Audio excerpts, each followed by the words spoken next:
Ako si Kirby Dabalor, may-ari ng Precious Up the Sky.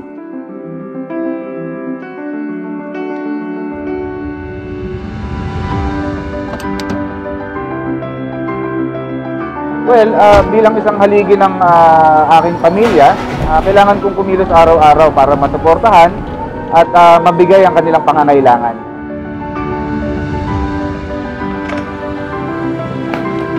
Having your own car, no, is very important to my business because before, nagre-rent lang kami or nag-hire lang kami, Lalamove or tricycle.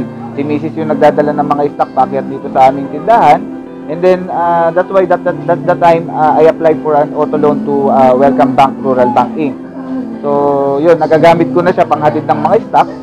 And then, service namin ng family at the same time, para sa daily basis namin.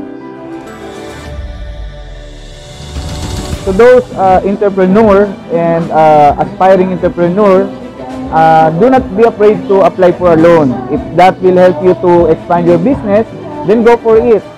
Goal ko din kasing hikayatin ng ating mga kababayang Pilipino na mag-avail ng loan sa Rural Bank. Sa Rural Bank, may pag-asa pa rin makabangon.